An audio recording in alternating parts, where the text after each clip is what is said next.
So we've been learning so far, we started really into the corporate tax aspect, was chapter 12.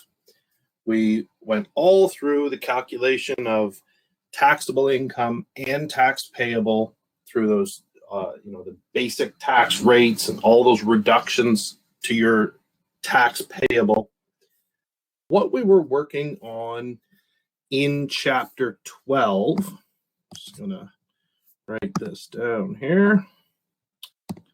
Let's use some blue. So in chapter 12, what we were learning about was what we would call Part 1 tax. So there is more to this story. So Part 1 is your basic federal tax. That's what we were learning all about in chapter 12, basic corporate income tax. But we do also have some additional rules. So we're really now just building on top of what we learned in chapter 12. And this chapter 13 is about the taxation of your investment income within a corporation. Once again, we're giving a different treatment to what we would refer to as passive income. It's going to get a different treatment than our more active Part 1 income. So that's what we're going to be looking at in today's lecture.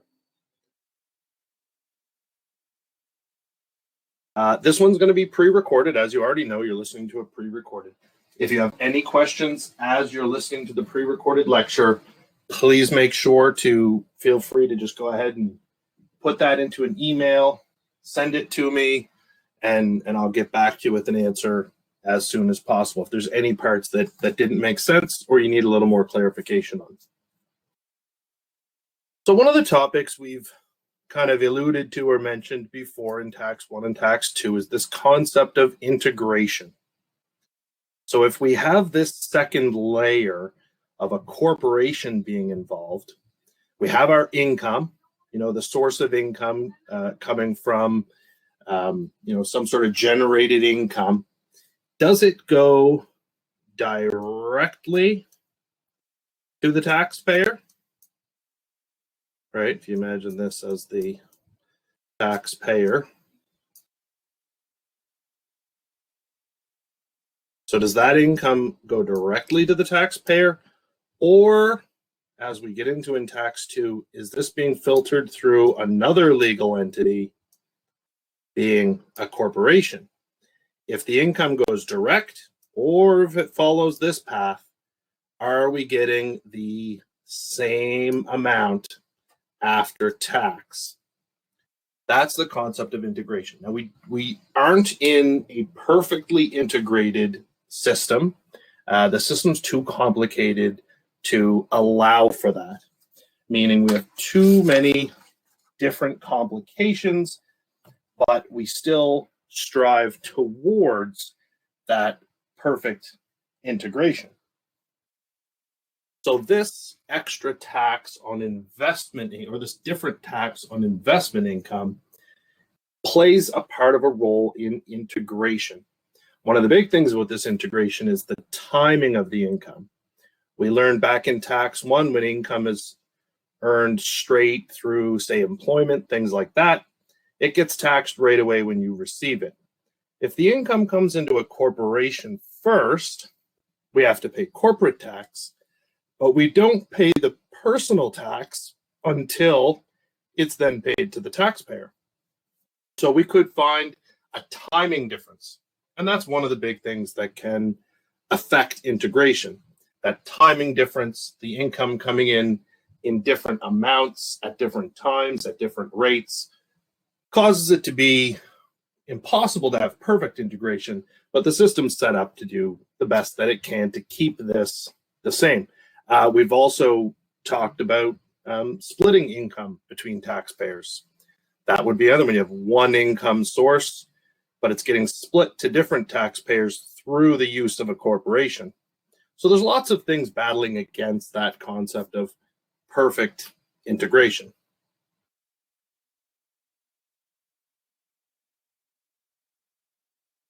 We learned back in Tax 1, and you're going to want to continue to hang on to this knowledge. We learned about eligible dividends and non-eligible dividends.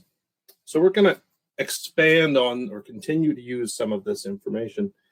If you remember, eligible dividends were coming from our, high rate. Actually, I should hang on. I should erase that because I should use the proper terms here.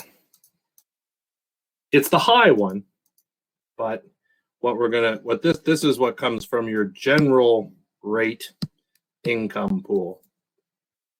And that's, for lack of a better word, that's the high rate stuff. The stuff that does not qualify for the small business deduction. Then we had our non-eligible dividends, which had a 15% gross up and a federal tax credit of 9/13. And those ones were the ones that came from our low rate income pool, or, small business rate.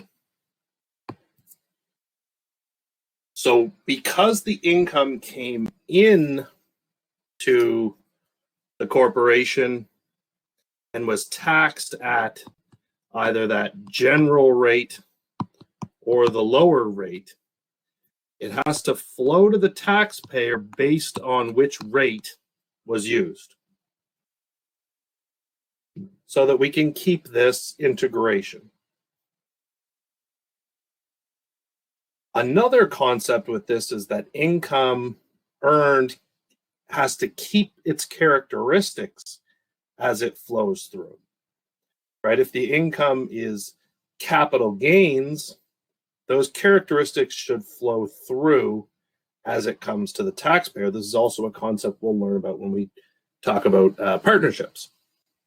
You can't use a corporation to change the characteristic or the type of income. We have to keep those rules consistent. This is all for purposes of integration.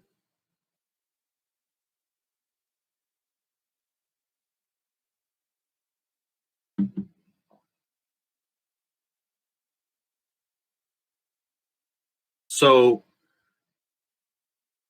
we have this concept of eligible dividends. Against those are the ones at the high rate, and they get a higher gross up and a higher tax credit.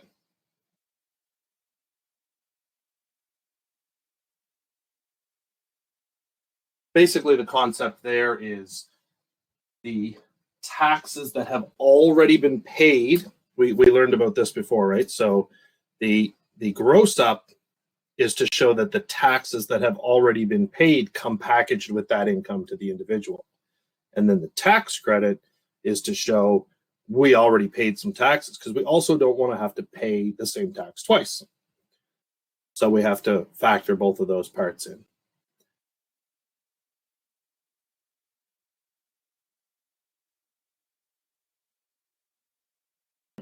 So for public corporations, you're going to find generally that they have eligible dividends.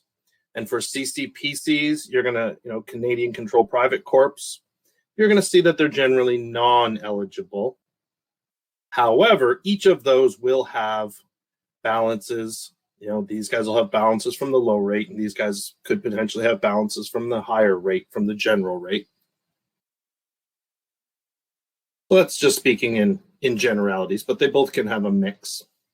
But often public corporations will pay a higher tax rate, and your CCPCs will be able to take advantage of some of those benefits for Canadian Controlled Private Corps and pay a good chunk in the lower rate area.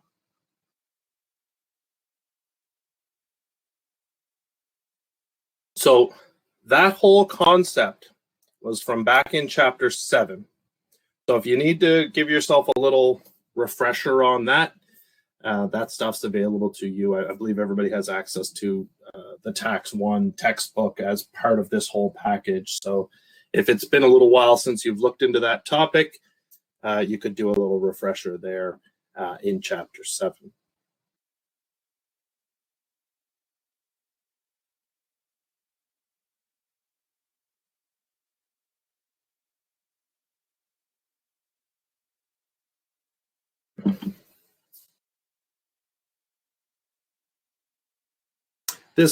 These slides are just kind of saying the way the system's set up right now, it's assuming different tax rates, but then in reality, those tax rates they have a range. So you're depending on where you're at is going to affect integration. That's just, kind of for interest here. But there's a range. We know that we have a range depending on what province you're in and all of that other stuff that we learned about back in Chapter 12.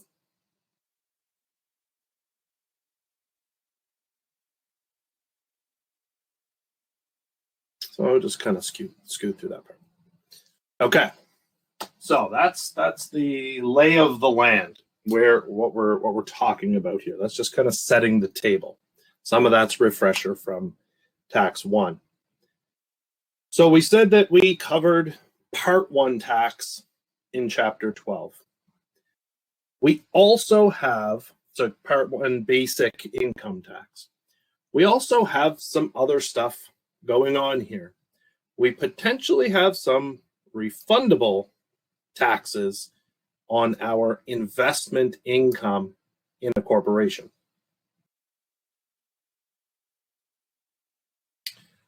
So first off, what are we talking about when we say investment income?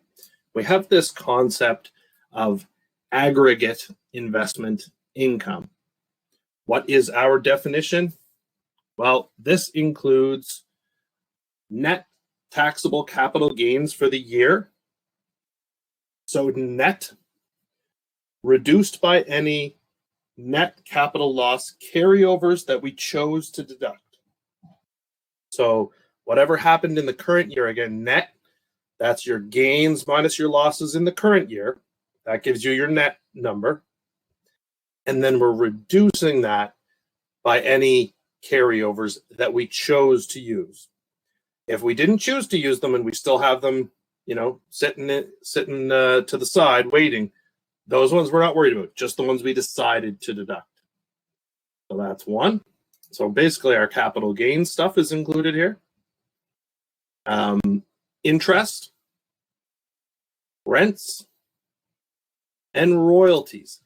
These are what we include in aggregate investment income. You will note that for this purpose, it excludes dividends. Now, normally we would think of dividends as investment income. You buy some shares, you get a return on that through dividends. That would be a passive investment source of income. For this purpose, this word aggregate investment income, this definition specifically discludes dividends.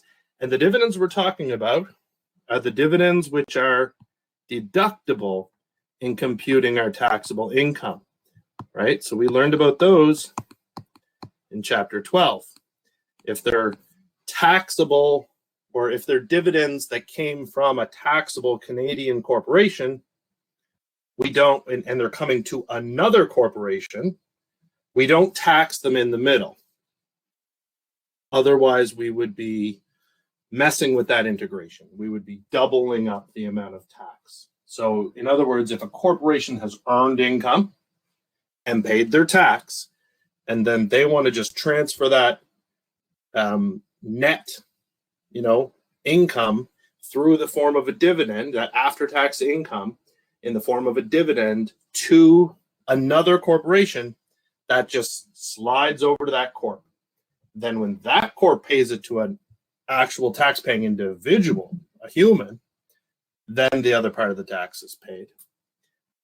That would be different if it was dividends coming from some foreign corporation or something like that. So basically, we're only ignoring these if they're the same type of dividends that are computed in here with taxable income.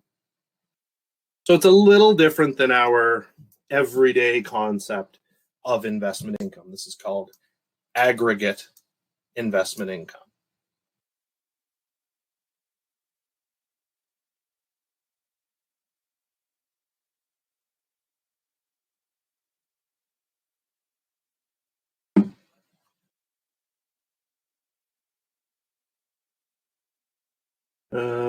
So that's one concept here. We also have adjusted aggregate investment income, and that's got a different definition here. This is going to include dividends from taxable Canadian corporations. It includes only capital gains or dispositions of assets not used in producing active business income, and there's no deduction for net capital loss carryovers. So that's a different concept, adjusted.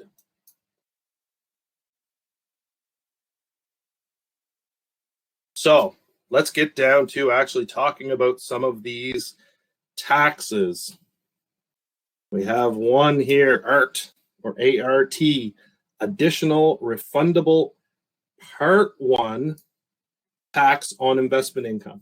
Not to be confused with the basic Part 1 federal income tax that we learned in Chapter 12. This is an additional Part 1 tax, but it's refundable, and it is a tax on investment income. So what is it? It is calculated as 10 2/3% of the lesser of. So we got one of these lesser ofs. Here's where our aggregate investment comes in. So it's going to be 10 2/3% of the lesser of these two. So one, the aggregate investment income that we just learned about a couple slides back, not the adjusted one, don't worry about that for now, but the aggregate investment income, basically what you'd normally think of investment income, less any loss carry forwards you used, and not including your dividend income, the same dividend income that you would have deducted for purposes of calculating tax payable. So the lesser of that guy, or second, the amount, if any, by which the corporation's taxable income exceeds the amount eligible for the small business deduction. So in other words, do we have any income over and above the small business deduction amount? So say, for example, if your small business deduction, if you were using the full cap of 500, but your taxable income was 600, you are 100 over. So basically you have 100,000 of income that's going to be taxed at the general rate. So 10 2/3 of that amount, or aggregate investment income, whichever is lesser. So if you have no aggregate investment income, if this was 0, then that's the number you're going to use. And there would be no additional refundable Part 1 tax. So this is really only going to occur if you have, aggregate investment income as defined here in the Act in Section 129(4).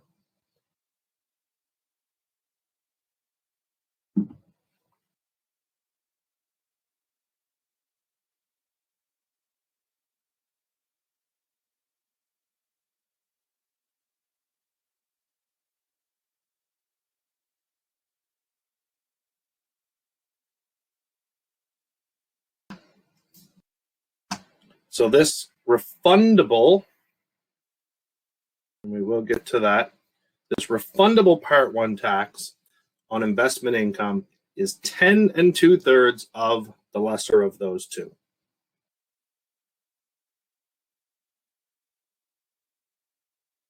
So this kind of creates a bit of a problem. So this we've learned about Part 1 tax. We're already getting taxed on all of this stuff, right? It's just taxable income times a rate. So why are we adding more to it? This seems like a problem. We would have an excessive tax rate on the flow through of a CCPC's investment income. So if you include this ART, you're going to be taxed at a federal rate with this is referring to your Part 1 plus this additional refundable Part 1. So we'll just call this add Part 1. So you're going to get your regular Part 1 plus an additional Part 1. So you're going to have your 38% general minus your abatement of 10%, and then plus this 10 2/3 on that specific investment income. So that kind of creates a problem in that income is being excessively taxed at 38 2/3. And then you add your provincial tax rates on the same sort of income, which is going to have a range different in every province, from 11.5% to 16% as of 2019. So now you're talking about 50% to 54%. That's a pretty high tax rate on that investment income. So just an example here, 100,000 of investment income earned inside of a private corporation, and you're going to pay 54,000 in taxes. Then you pay that to the individual shareholder. At that point in time, you would have paid $73,000 of tax, earning 100,000 of investment income. So this, I sure as heck think that would be a problem. So how do we solve this problem? What is the solution? Well, one, if the corporate tax rate was lowered, the use of a corporation would provide deferral on the investment income. This is what this whole thing is all about. Deferral. Remember, in a corporation, we have control of the timing of when the individual pays that portion, the personal portion of the tax. The corporation earns the income, it pays corporate tax, and then it pays the individual the money, and then the individual pays their piece. But the corporation can decide when to have those dividends be declared and paid. So if we lower that corporate tax rate, it gives more potential here for deferral. So this weird system is a better solution. So what we do is we keep the corporate rates real high, what we just discussed. However, we kept saying that word refundable. This is a refundable tax. It's a timing issue. So in other words, when the corporation earns that income, it's going to get taxed at this gross, disgusting high rate, which is going to motivate them to then pay out the dividend to the individual, so the individual pays the tax. So when the corporation distributes the income as dividends, that Part 1 additional tax is refunded. The refund is equal to 38 1/3 of the dividends paid. So that initial high rate eliminates the possibility of the deferral most of the time. If the corporation earns that investment income, it has to pay these really high rates. So it motivates them to flush that money through the rest of the system rather than holding it inside the corporation. Because by paying it out, they will be able to get that money back through the refund of that refundable Part 1 tax. So one of the things that you guys, we're building on what we learned in Chapter 12. So one of the things you may also have to do in a question is look at the situation, calculate that, general Part 1 tax, but then also look at refundable Part 1 tax that would also be relevant.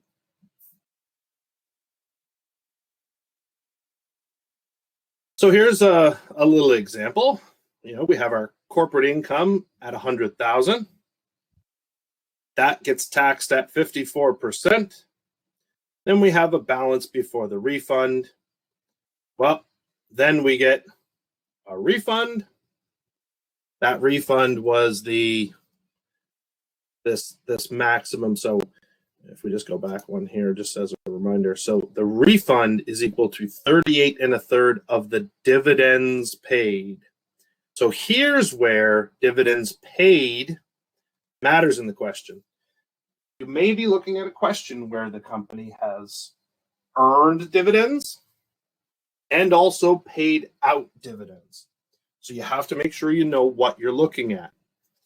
So be very careful in questions, to recognize when there's dividend income, right, that the company has earned from its shareholdings in other corps. What type of dividend income is it? Is it from another CCPC, or is it, say, foreign, or something like that? Is it from another Canadian taxed entity, I should say, or is it from, say, something foreign? And then also we would have our dividends paid. So those have two different treatments. So we have to recognize that in this whole situation. So the dividends paid are irrelevant for what we learned in Chapter 12. But here in Chapter 13, they become relevant because they can create potentially this refund of 38 1/3% of the refundable Part 1 tax.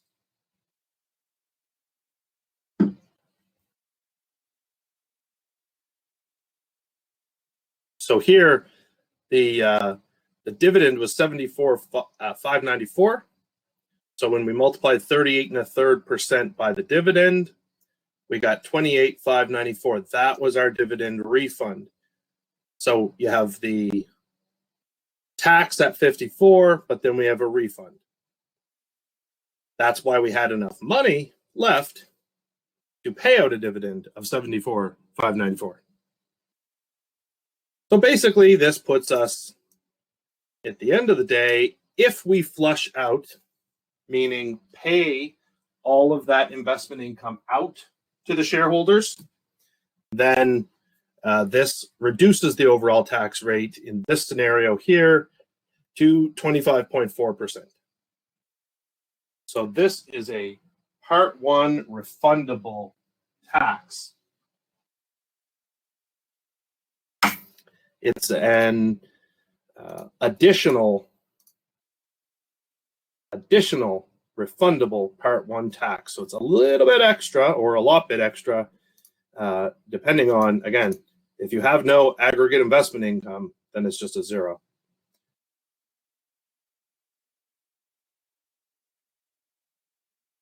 So this is a tax we're going to pay, and if we pay out dividends, it'll offset, and we can potentially get a refund. Now, you could get that refund the following year. There's nothing to stop you from paying dividends the next year and getting the refund the next year. But this eliminates, because you've paid the higher tax rate, you have no benefit of deferring. In fact, you want to pay out the dividend so you can get that money back, get that tax money back for the ART.